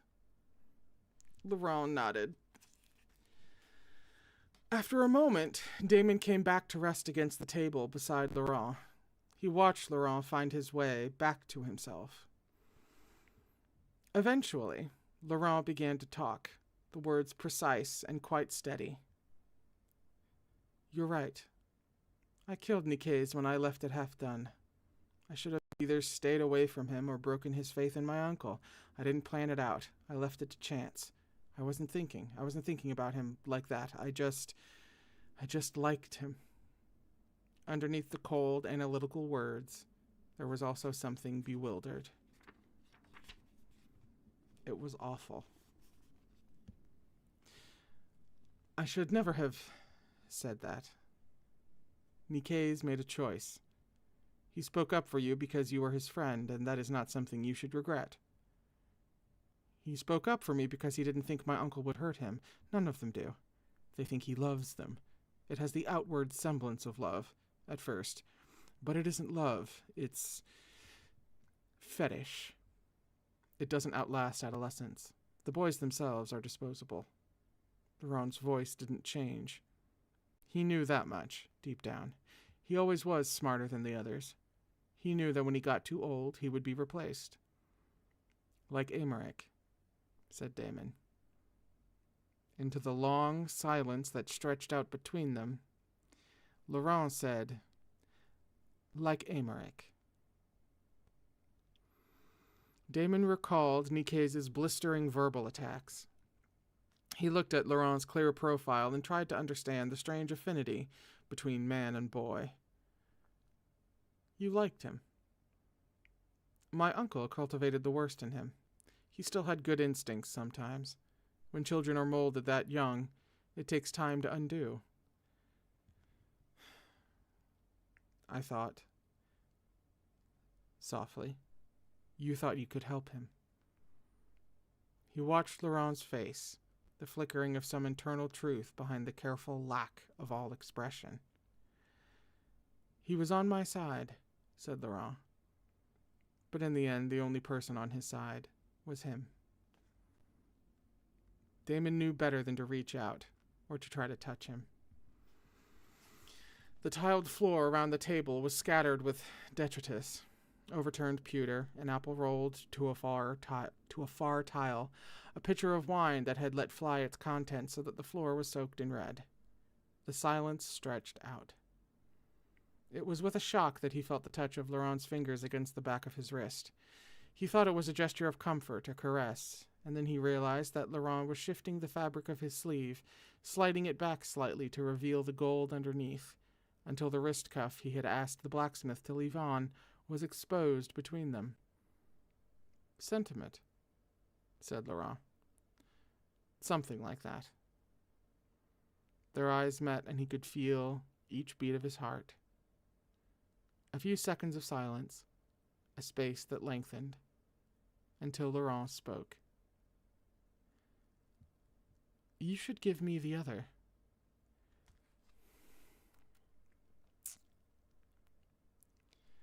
I'm going to very quietly fly into the sun. Damon flushed slowly, heat spreading from his chest over his skin, his heartbeats intrusive. He tried to answer in a normal voice. I can't imagine you'd wear it. To keep. I wouldn't wear it, said Laurent. Though I don't believe your imagination is having any difficulty with the idea. Damon let out a soft, unsteady breath of laughter, because he was right. For a while they sat together in comfortable silence. Laurent had mostly returned to himself, his posture more casual, his weight leaned back on his arms, watching Damon as he sometimes did.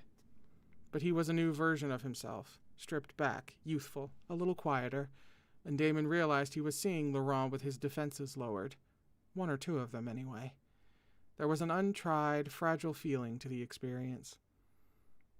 I should not have told you in the manner I did about Castor. The words were quiet. Red wine was seeping into the tiles of the floor. He heard himself ask it. Did you mean what you said?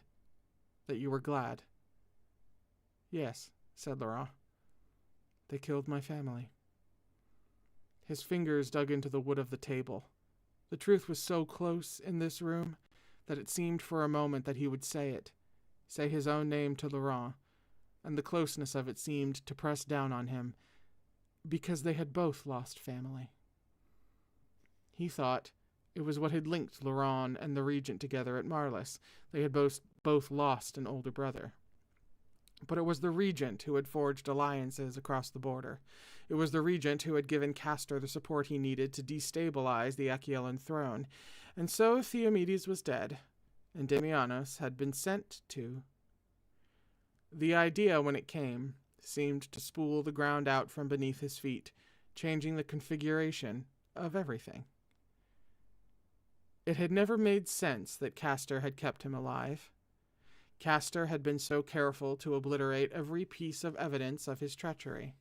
He had ordered all of the witnesses killed, from slaves to men of high rank like Adrastus. Leaving Damon alive was mad, dangerous. There was always the possibility that Damon would escape and return to challenge Castor for the throne.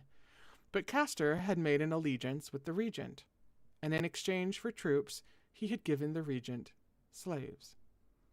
One slave in particular. Damon felt hot, then cold. Could it be that he had been the Regent's price? That in exchange for troops, the Regent had said, I want Damianos sent as a bedslave to my nephew.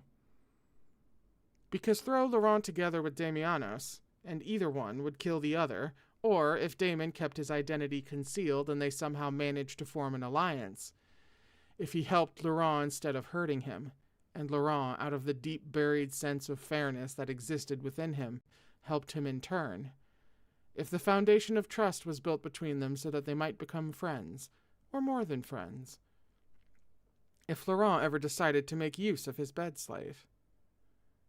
He thought about the regent's suggestions to him. Sly, subtle. Laurent could benefit from a steadying influence, someone close to him with his best interests at heart, a man with sound judgment who could help guide him without being swayed. And the constant, pervasive insinuation. Have you taken my nephew? My uncle knows that when I lose control, I make mistakes. It would have given him a perverse kind of pleasure to send Aymeric to work against me, Laurent had said. How much greater the twisted pleasure to be gleaned from this? I've listened to everything that you said to me, Laurent was saying. I'm not going to rush off to Charcy with an army, but I still want to fight. Not because my uncle threw down a challenge, but on my own terms, because this is my country. I know that together we can find a way to use Charcy to my advantage. Together we can do what we cannot do apart. It had never really had the stamp of Castor. Castor was capable of anger, of brutality, but his actions were straightforward. This kind of imaginative cruelty belonged to someone else. My uncle plans everything, said Laurent, as though reading Damon's thoughts. He plans for victory and he plans for defeat. It was you who never quite fit. You've always been outside of his schemes. For everything that my uncle and Castor planned, said Laurent, as Damon felt himself grow cold. They had no idea what they did when they gifted me with you.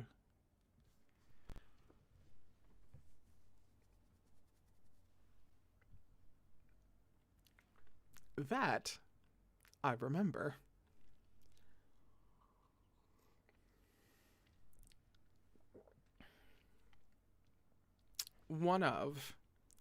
That's a scene break. One of my favorite tropes is whenever the romance in question is like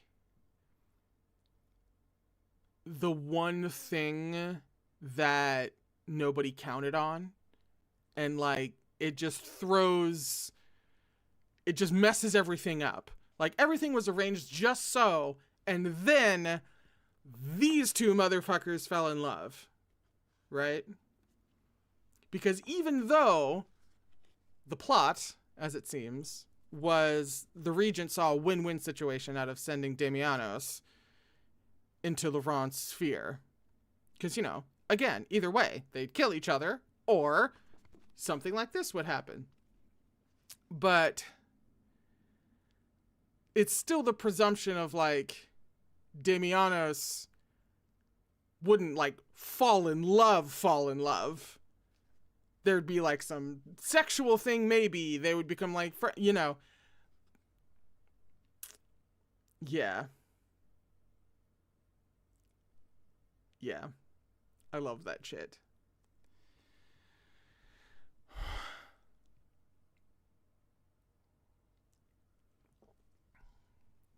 Outside, when he pushed outside, he heard the sound of men's voices and the chink of bridles and spurs, the rattle of wheels on stone. He was breathing unsteadily. He put a hand on the wall to take some of his weight. In a fort full of activity, he knew himself a game piece, and was only beginning to be able to glimpse the scope of the board. I also love it when the pawns figure out that they're pawns. Like this. So, 2 for 1. It's fine. The regent had done this, and yet he had done this too. He was also responsible. Jord was right. He had owed Laurent the truth, and he hadn't given it to him. And now he knew what the consequences of that choice might be. Yet he couldn't bring himself to regret what they had done. Last night had been bright in a way that resisted tarnishing. You are fucking kidding me with that sentence.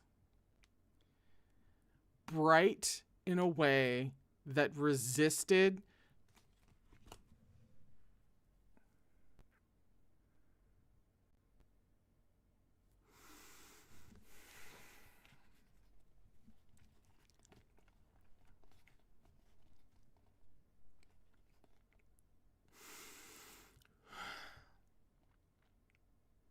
It had been right.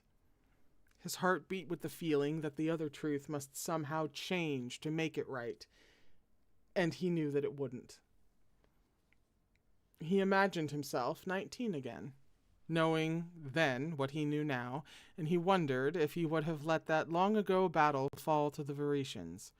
Let Auguste live. If he would have ignored his father's call to arms altogether, and instead found his way to the Veretian tents and sought out Auguste to find some common ground. Laurent would have been 13, but in Damon's mind's eye, he would have found him a little older, 16 or 17, old enough that Damon's 19-year-old self could have begun, with all the exuberance of youth, to court him. He could do none of that. But if there was something that Laurent wanted, he could give it to him. He could deal the regent a blow from which he wouldn't recover. If the regent wanted Damiano Savacchiello standing alongside his nephew, he would get him. And if he couldn't give Laurent the truth, he could use everything else he had to give Laurent a definitive victory in the south. He was going to make these 3 days count. The blue-eyed self-control was firmly back in place when Laurent came out onto the courtyard dais, armed and armored and ready to ride. In the courtyard, Laurent's men were mounted and waiting for him. Damon looked at the 120 riders, the men he'd ridden with from the palace to the border, the men he'd worked alongside and shared bread and wine with in the evenings by the campfires. There were some notable absences. Orlan, Aymeric, George. The plan had taken shape over a map. He'd put it to Laurent simply. Look at Charcy's location. Fontaine will be the launching point for troops. Charcy will be Guillaume's fight. Guillaume and all his other sons, Laurent had said. The strongest move you can make right now is to take Fontaine. It will give you full control of the south. With Ravenel, Fontaine, and Aquitaine, you'll hold Vare's southern trade routes to Achelous, as well as to Patras. You already hold the southern routes to Vasque, and Fontaine gives you access to a port. You'll have everything you need to launch a northern campaign. There had been a silence until Laurent had said, You were right. I haven't been thinking about it like this. Like what? Said Damon. Like war, said Laurent. Now they faced one another on the dais, and words rose to Damon's lips, personal words. But what he said was, Are you sure you want to leave your enemy in charge of your fort? Yes, said Laurent. They gazed at one another.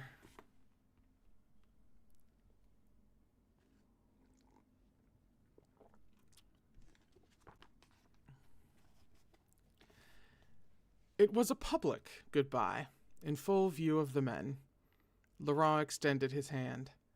He did it not, as a prince might, for Damon to kneel and kiss, but as a friend. There was acknowledgment in the gesture, and as Damon took his hand in front of the men, Laurent held his gaze. Laurent said, Take care of my fort, Commander. In public, there was nothing he could say. He felt his grip tighten slightly. He thought of stepping forward, of taking Laurent's head in his hands, and then he thought of what he was, and all he now knew, and he forced himself to release his grip. Laurent was nodding to his attendant, mounting his horse. Damon said, A lot depends on timing. We have a rendezvous in 2 days. Don't be late. Trust me, said Laurent with a single bright glance, straightening his horse out with the tug of a rein in the moment before the order was called, and he and his men moved out. The fort without Laurent felt hollowed out. But, manned by a skeleton force, it still had enough men to repel any serious threat from outside. The walls of Ravenel had stood strong for 200 years, besides which their plan relied on splitting their forces, with Laurent leaving first while Damon remained, waiting for Laurent's reinforcements and then launching from Ravenel a day later. Because it was not possible, no matter what was said, to completely trust Laurent, the morning was a thin skein of tension, drawn tight. The men prepared in true southern weather. The blue sky, high-flung, was uninterrupted except where it was cut by a crenellation. Fuck C.S. Picot and this description. Damon rose to the battlements. The view stretched over hills to the horizon. Set wide in broad daylight, the landscape was empty of troops, and he marveled again that they had been able to take this fort without the spilt blood and churned earth of a siege. It felt good to look out over what they had accomplished and to know it was only the beginning. The regent had held ascendancy for too long. Fortaine was going to fall, and Laurent was going to hold the south. And then he saw the haze on the horizon. Red. Darkening red. And then, streaming across the landscape, 6 riders, drawing ahead of the oncoming red at a gallop, their own scouts pounding back to the fort. It played out in miniature below him, the army still far enough away that their approach was silent, the scouts just points at the ends of 6 lines converging on the fort. Red had always been the color of the Regency, but that was not what changed the beating of Damon's heart, even before the far-off sound of the horn, ivory that struck the air, splitting it open. They marched, a line of red cloaks in perfect formation, and Damon's heart was pounding. He knew them. He remembered the last time he had seen them, his body pressed out of sight behind outcrops of granite. He had ridden for hours along a river to avoid them, Laurent dripping in the saddle behind him. The nearest Achillean troop is nearer than I expected, Laurent had sent. These were not the regent's troops. This was the army of Nicandros, the Kairos of Delpha, and his commander, Macedon.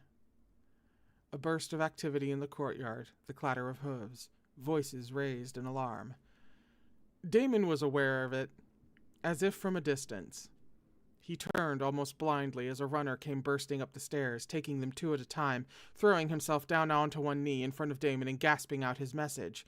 "Achaeans are marching on us," he expected the runner to say, and he did, but then he said, "I'm to give this to the fort commander," and he was urgently pressing something into Damon's hand. Damon stared at it. Behind him, the Achaean army was approaching. In his hand was a hard loop of metal, set with a carved gemstone, the etching of a starburst. He was looking at Laurent's signet ring. He felt the hair rise all over his body. The last time he had seen this ring, he'd been at an inn at Nessen, and Laurent had given it over to a messenger. "Give him this and tell him that I will wait for him at Ravenel," he'd said. Distantly, he was aware that Guimard was on the battlement with a contingent of men, that Guimard was addressing him, telling him, "Commander, Achaeans are marching on the fort." He turned to face Guimard, his fist closing over the signet ring. Guimard seemed to stop and realize who it was he was talking to. Damon saw it written on Guimard's face. An Achaean force massing outside, and an Achaean in command of the fort. Guimard pushed past his hesitation, said, "Our walls can withstand anything, but they'll block the arrival of our reinforcements." He remembered the night Laurent had addressed him in Achaean for the first time, remembered long nights speaking in Achaean, Laurent shoring up his vocabulary, improving his fluency and his choice of subject matter, border geography, treaties, troop movements. He said it as it opened up inside him. They are our reinforcements. The truth was marching towards him. His past was coming to Ravenel, a steady, unstoppable approach. Damon and Damianos. And Jord was right. There had only ever been one of him. He said, "Open the gates."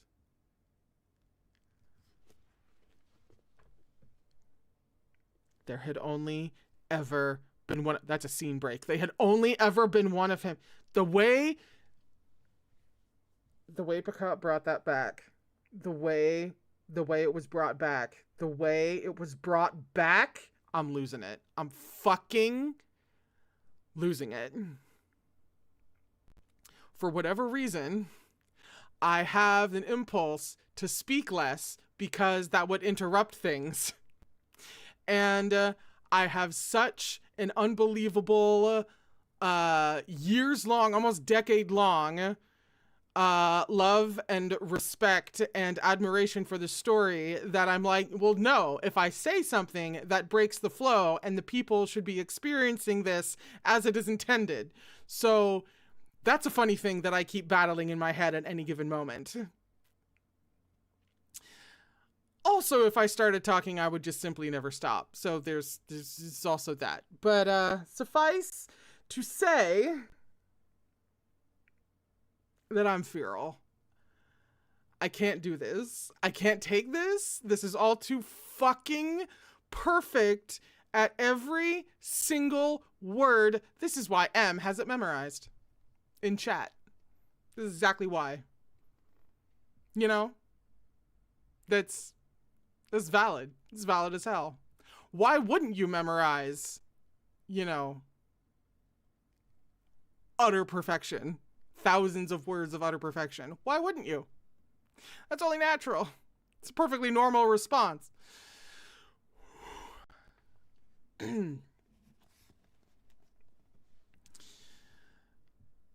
The Achiellan march into the fort was the flow of a single red stream, except that whereas water swirled and swelled, it was straight and unyielding. Their arms and legs were crudely bare, as if war was an act of flesh impacting on flesh. Their weapons were unadorned, as if they had brought only the essentials required for killing.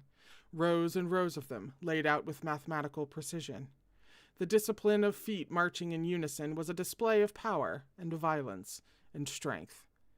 Damon stood on the dais and watched the full sweep of it. Had they always been like this? So stripped of everything but the utilitarian? So hungry for war? The men and women of Ravenel were crammed in at the edges of the courtyard, and Damon's men were deployed to keep them back. The crowd pressed and swelled at them. Word of the Achiellan entry had spread. The crowd was murmuring. The soldiers were displeased with their duty. The regent had been right. People were saying Laurent had been in league with Achielos all along. It was a strange kind of madness to realize that this, in fact, was true.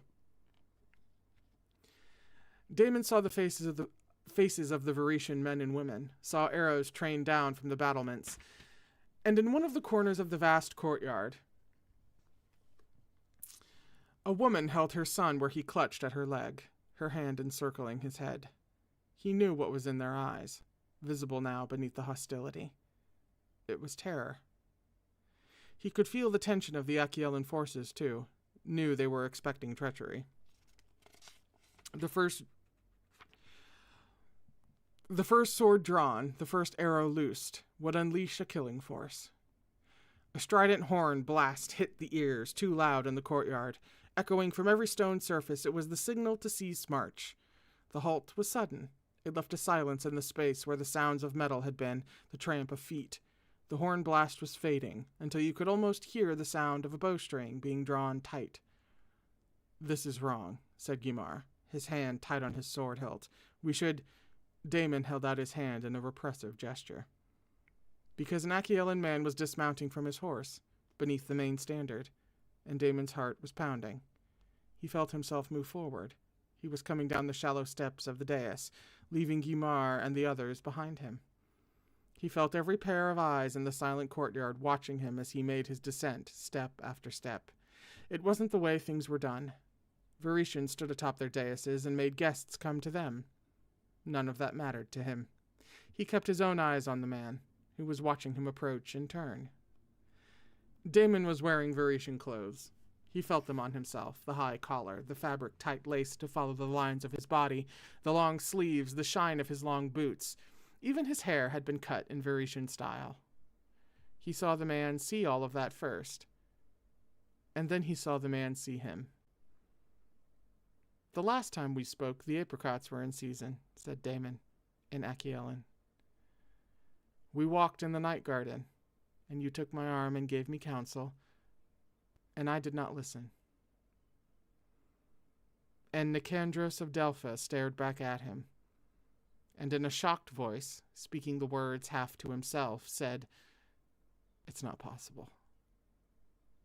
Old friend, you have come to a place where nothing is as any of us thought." Nicandros didn't speak again. He just stared in silence, white as one who had been struck a blow. Then, as though one leg gave out, and then the other, he dropped slowly to his knees, an Achaean commander kneeling on the rough trampled stones of a Varetian fort. He said, Damianos. Before Damon could tell him to rise, he heard it again, echoed in another voice, and then another. It was passing over the gathered men in the courtyard, his name in tones of shock and of awe. The steward beside Nicandros was kneeling, and then 4 of the men in the front ranks, and then more, dozens of men, rank after rank of soldiers. And as Damon looked out, the army was dropping to its knees, until the courtyard was a sea of bowed heads, and silence replaced the murmur of voices, the words spoken over and over again. He lives. The king's son lives. Damianos.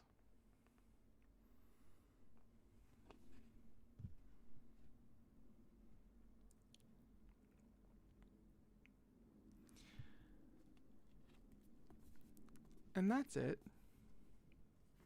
for book 2 of Captive Prince, called Prince's Gambit.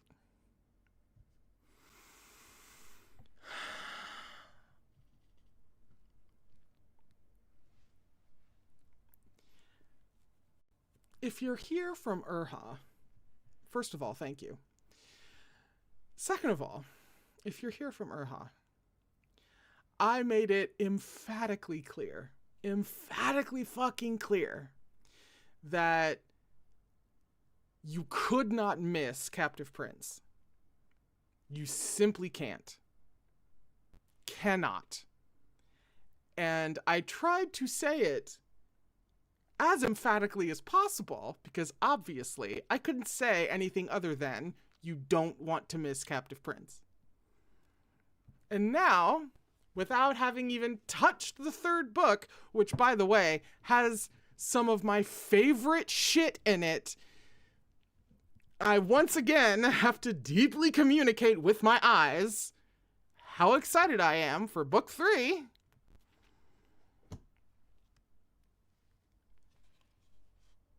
This is exactly what I meant. This is why you cannot miss Captive Prince.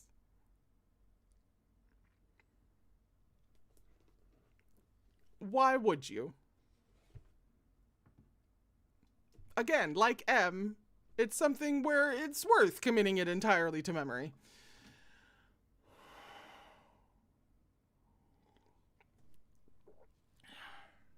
And like I've been saying, the problem with this trilogy is that all 3 books are fucking bangers. And I didn't even remember the entire ending of this book.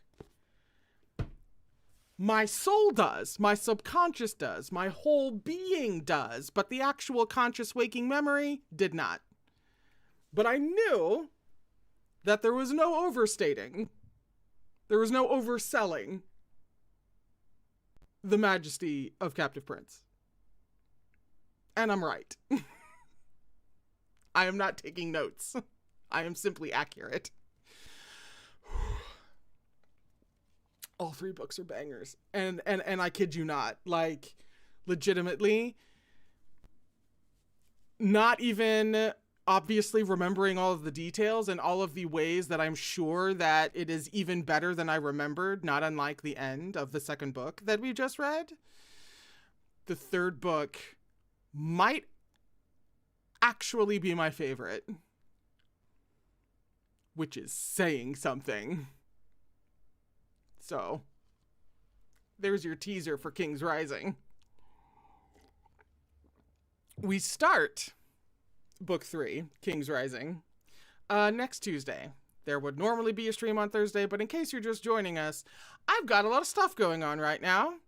And taking Thursday off of streams would greatly help.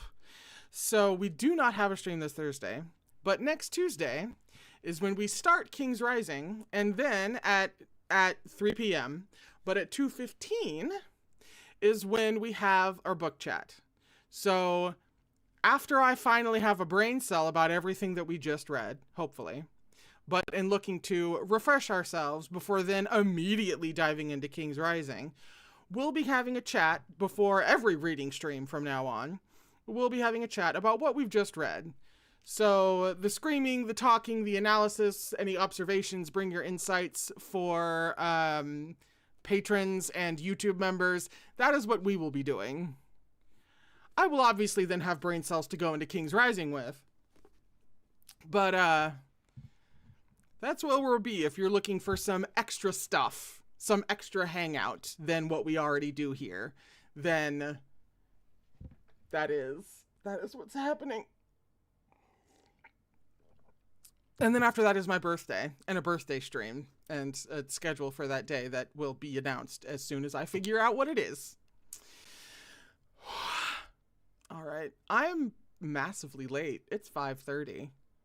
I started late, and then, we don't need a recap. You were there. You know what happened. So, I have to go.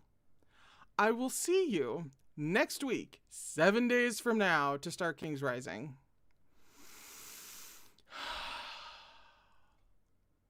I'm trying to communicate my excitement with only my eyes. Is it working? I don't know. We'll find out. I'll see you on Tuesday, all right? I love you all very, very much. I hope you're having a good start to your week. I hope your week and then the weekend, since I won't see you on Thursday, your week and the weekend goes very well. Please take care of yourselves. And I'll see you for King's Rising, all right? Okay, then.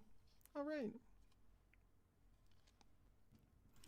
And happy Pride, obviously. Happy Pride. It's going to be a banger of a Pride month with King's Rising. Are you fucking kidding? Anyway, I'm going now.